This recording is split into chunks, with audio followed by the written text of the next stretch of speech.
Sir, ಇಡೀ ಕರ್ನಾಟಕ ಸುದೀಪ್ ಅವರನ್ನ ಅಭಿನಯ ಚಕ್ರವರ್ತಿ ಅಂತ ತುಂಬಾ ಪ್ರೀತಿಯಿಂದ ಗೌರವದಿಂದ ಕಾಣುತ್ತೆ.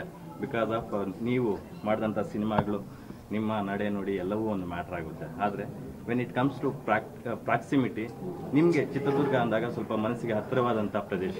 ನೀವು ಸಾಕಷ್ಟು ಸಾಮಾಜಿಕ ಕಾರ್ಯಗಳನ್ನು ಅಲ್ಲಿ ಮಾಡಿದ್ದೀರಾ. ಹಾಗಾಗಿ ಚಿತ್ರದುರ್ಗದ ಮೂಲದ ವ್ಯಕ್ತಿ ಒಬ್ಬರು ತೀರ್ಕೊಂಡಿದ್ದಾರೆ. ಸೊ ಅವ್ರ ಫ್ಯಾಮಿಲಿಗೆ ಏನು ಹೇಳ್ತೀರಾ?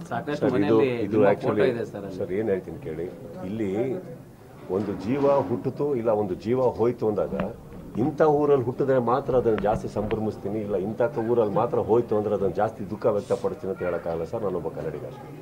ಕರ್ನಾಟಕದ ಮೂಲೆ ಮೂಲೆ ಮೂಲೆ ಮೂಲೆ ಭಾಗ ಅನ್ನೋದು ನಾನು ಸೇರ್ತೀನಿ, ಅವರು ನಮ್ಮವರಾಗ್ತಾರೆ. ಮೊನ್ನೆ ಅಷ್ಟೇ ಒಂದು ಊರಲ್ಲಿ ಹೋದಾಗ ನಾನು ಹೇಳಿದೆ, ಅವರು ತುಳುನಾಡು ಅನ್ಬೇಕಾದ್ರೆ ನಾನೇ ಪ್ರೀತಿಯಿಂದ ಹೇಳಿದ್ದಲ್ಲ ಸರ್, ನಮ್ಮನ್ನು ಹೊರಗಡೆ ಮಾಡಿಬಿಟ್ರಲ್ಲ ಅಂದ್ಬಿಟ್ಟು. ಹಾಗಲ್ಲ ಸರ್, ಚಿತ್ರದುರ್ಗ ಊರಾಗಲಿ ಶಿವಮೊಗ್ಗ ಊರಾಗಲಿ ಪ್ರತಿಯೊಂದು ಕರ್ನಾಟಕದಲ್ಲಿರೋ ಊರು ನಮ್ಮ ಪ್ರೀತಿಯಾದಂಥ ಸ್ಥಳ ಇರ್ಬೋದು. ಆದರೆ ಕರ್ನಾಟಕದಲ್ಲಿ ಹುಟ್ಟಿರೋಂಥ ಪ್ರತಿಯೊಬ್ಬ ವ್ಯಕ್ತಿನೂ ಕನ್ನಡಿಗ ಅಂದಮೇಲೆ ಅವನಿಗೆ ಹತ್ರನೇ ಆಗ್ತಾನೆ ಸರ್. ಅವ್ರಿಗೆ ಅನ್ಯಾಯ ಆಗಿದ್ಮೇಲೆ ಯಾವ ಊರು ಅಂತ ನೋಡೋಕ್ಕಾಗಲ್ಲ ಸರ್. ಪ್ರತಿ ಊರಲ್ಲಿ ಯಾರೇ ಆಗಿದ್ರು ಅವ್ರಿಗೆ ನ್ಯಾಯ ಸಿಗಲಿ ಅಂತಲೇ ನಮ್ಮ ಆಶೆ ಇದೆ ಸರ್. ಕೊನೆಯದಾಗಿ, ಪಬ್ಲಿಕ್ ಲೈಫಲ್ಲಿ ಇರ್ತಕ್ಕಂತಹ ಸೆಲೆಬ್ರಿಟಿಗಳು, ಎಸ್ಪೆಷಲಿ ದೊಡ್ಡವರು ಅನ್ಸ್ಕೊಂಡವರು ತುಂಬ ಜಾಗರೂಕವಾಗಿರಬೇಕಾಗುತ್ತೆ. ಅವ್ರು ಏನೇ ಒಂದು ಸ್ಟೆಪ್ ಹಾಕಿದ್ರು ಅವ್ರನ್ನ ಸಾಕಷ್ಟು ಜನ ನೋಡ್ತಾ ಇರ್ತಕ್ಕಂಥ ಕಣ್ಣುಗಳಿರ್ತವೆ, ಲಕ್ಷಾಂತರ ಕಣ್ಣುಗಳು, ಕೋಟ್ಯಾಂತರ ಕಣ್ಣುಗಳು. ಸೊ ಈ ನಿಟ್ಟಿನಲ್ಲಿ ಒಂದಷ್ಟು ಜನಕ್ಕೆ ಒಂದು ಕಿವಿ ಮಾತು ಹೇಳೋದಾದರೆ ಸರ್, ಅದಕ್ಕೆ ನಾನು ತುಂಬ ಚಿಕ್ಕವನು ಸರ್. ನಾನೇ ಡೈಲಿ ಬೆಳಗಾದರೆ ತಪ್ಪು ಮಾಡ್ತಾ ಇರ್ತೀನಿ, ಮನೇಲಿ ಬಯಸ್ಕೊತಾ ಇರ್ತೀನಿ.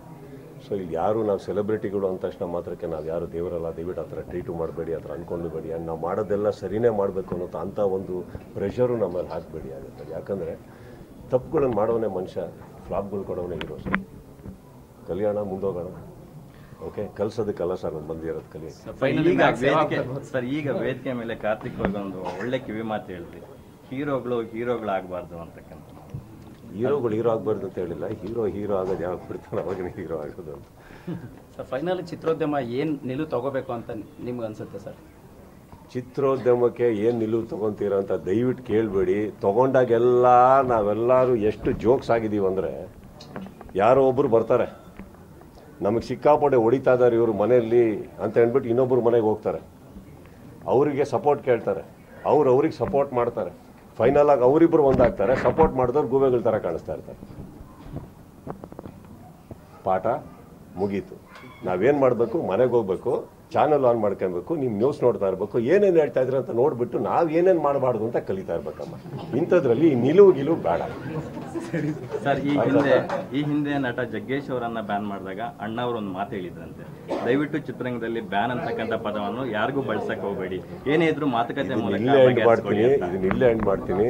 ಅಣ್ಣವ್ರು ಹೇಳಿದ್ರು ಪರವಾಗಿಲ್ಲ, ವಿರುದ್ಧವಾಗಿ ಮಾತಾಡೋಷ್ಟು ನಾನು ಆಕ್ಚುಲಿ ಹುಟ್ಟೇ ಇಲ್ಲ. ಜಗ್ಗೇಶ್ ಅವರು ನಮ್ಮ ಸಹೋದರರು, ಅವ್ರಿಗೆ ನಮ್ಕಿನ ಚೆನ್ನಾಗಿ ತಿಳುವಳಿಕೆ ಇದೆ. ಆ್ಯಂಡ್ ಇನ್ನೊಂದು, ಬ್ಯಾಡ್ದಿ ಜಾಗದಲ್ಲಿ ಕೈ ಹಾಕಿದ್ರೆ ಏನು ಮಾತಾಡಬೇಕು, ಹೆಂಗೆ ಎಸ್ಕೇಪ್ ಆಗಬೇಕು ಅಂತ ಅವ್ರಿಗೆ ನನ್ಕಿನ ಚೆನ್ನಾಗಿ ಗೊತ್ತಿದೆ. ಸೊ ಇದರಲ್ಲಿ ನಾನು ಬಹಳ ಮುಗ್ಧ. ಈಗ ಬಿಟ್ರೆ ಮನೆಗೆ ಹೋಗ್ತೀನಿ. ಈಗಷ್ಟು ಹೇಳಿದ್ನಲ್ಲಪ್ಪ, ನೀವು ನನ್ನ ಮಾತೆ ಕೇಳಿಸ್ಕೊಳ್ಳಲ್ಲ, ನನ್ನ ಮಾತೆ ಕೇಳಿಸ್ಕೊಳ್ಳಲ್ಲ ನೀವು.